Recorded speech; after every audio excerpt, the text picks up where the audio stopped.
What's up guys, JL for the StarCraft Vault, and today I'm going to be casting a game between BratOK, not BratOK, as that would be a nice variation of his name, and Mouse Mana from the team Mouse Sports, and he's going to be the red protester at the bottom right hand corner of the map. And the map is going to be Tal'Darim Alta. We do see a lot of games that have been really interesting on this map recently.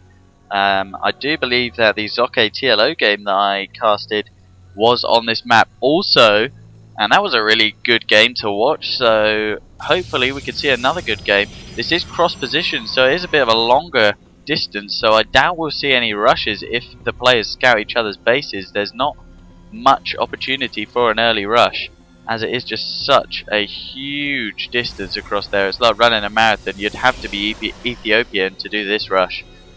To do a rush on this map, and it does look like the supply depot and the SCVs are just going to be pumped out for BratOK. It does seem that that is a lot.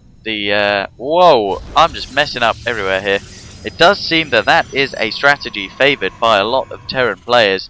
This is basically identical to the little one when we saw him against BratOK, just getting the barracks down, the supply depot in the exact same place, mimicking each other here. And Mouse Sports Mana, I'm going to call him Mouse Mana, or Mouse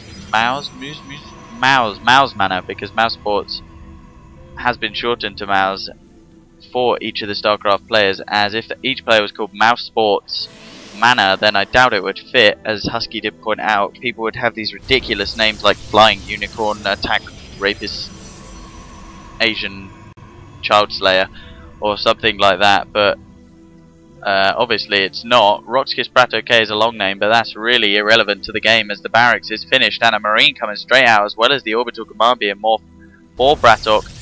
And Mana is just going to be putting a cyber core down, probably going to be going for some early stalkers with the warp gate tech, because you need the cybernetics core to get these stalkers and you need the warp gate tech to warp them in. You can use the regular "ooh, I'm going to train the stalker up," but it just takes too long. And a Marine here is just going to see this probe. Is he going to take him out? A nice free probe there for that Marine. And that's his favourite kind of Marine. It's his favourite kind of probe. The Marine just going to run straight in. However, the probe doing his purpose well, serving it well, and seeing everything in BratOK's base, as well as the factory going down. I'm not sure if he saw that. Let me just see. Mana did not see it. So that is really good play by BratOK to deny that and put it down as soon as the probe got killed. And the SCV of BratOK's just going to be running into the base of Mana. However, he's going to get sliced and diced by that Zealot by the looks of things. The Zealots are so slow without charge, and this SCV going to do the same thing as the probe of Mana did, and he's going to see everything, the gas going down, the cyber core, the gateway, all these probes, the double gas in fact, so he can assume there's going to be quite a lot of tech heavy play or a lot of stalker sentry play.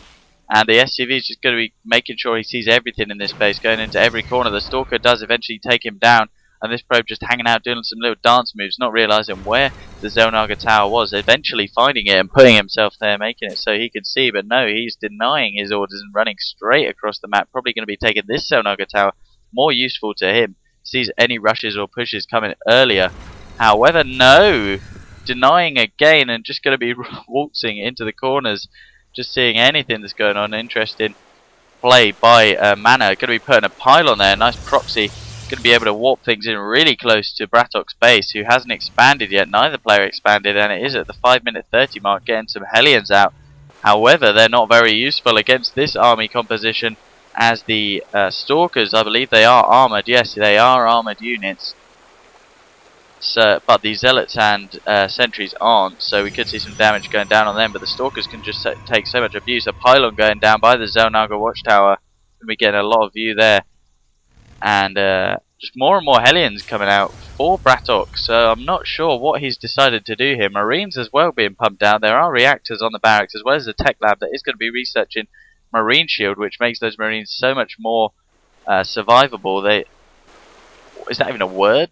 It makes them more survivable. It makes them more hardy. They survive for a lot longer, and it does look like the Mouse Mana army is just a lot bigger than the army of BratOK. He sees the army, decides, I need to get my army right to the front to deal with this push if it does come. more units being warped in here. Just a sentry as... Oh, look at this. The Hellions coming in, trying to do as much damage as they can to the Zealots. And the Zealots just getting decimated, but no. The Hellions get ripped apart by the armoured units of Mana. It does look like there was an incorrect build choice by BratOK this game, as he doesn't have the units to deal with this. Building Hellions against the armoured sentries is a very strange decision. However, the Zealots just going to be ripped apart. And these Hellions doing a lot of damage to these sentries, in fact. Can they do as much damage? That Hellion just dancing about. She needs to get away here. More Marines coming in for backup, and the sentries, Stalkers and Zealots just ripping through everything that BratOK has. I feel that if Mana pushes here, he could do so much damage, just warping in more and more Stalkers and Zealots and sentries, and more Hellions coming out. Interested, why is he doing that? He sees that these are not doing too much damage to the opponent. However, keeps building them, in my opinion. It is just because he's got the reactor, and maybe it's just he feels that he needs to spend his minerals on something. Wow, very good play by Mana. Pulling all the SCVs off is BratOK just to try and deal with this. However, more Stalkers coming in. They're not going to be able to deal with this, I don't think. The SCVs can do a lot of damage, but not as much damage as they need to, as they are just little men, little rednecks in a mechanical suit with a little cigarette. That cigarette's not going to be being smoked for too long, eventually taking out quite a lot of the army of these SCVs. However, you look, there's only 80 income on the income tab, and Roxas BratOK says GG. Mana says GG as well. That's nice. That's good manners from Mana, and that was a great game. I'm pretty pleased I casted that one instead of another game. That was a brilliant game, and Mana really taking that. And I think the reason he won it wasn't because of his skill or his overpowering army. I think it was just because BratOK went for the wrong build. He went for Hellions, and we saw a lot of armoured Stalkers out who could just counter Hellions so well. Hellions do minuscule damage against them, although they do quite a bit of damage against Zealots, but just not enough that I would have liked to see. I would have preferred to see some Marauders being pushed out. However, he decided to stay with the Hellion push, and we saw how it worked out. He lost the game. So anyway, guys, I've been JO. You've been watching the StarCraft Vault. Thank you for watching. See you later.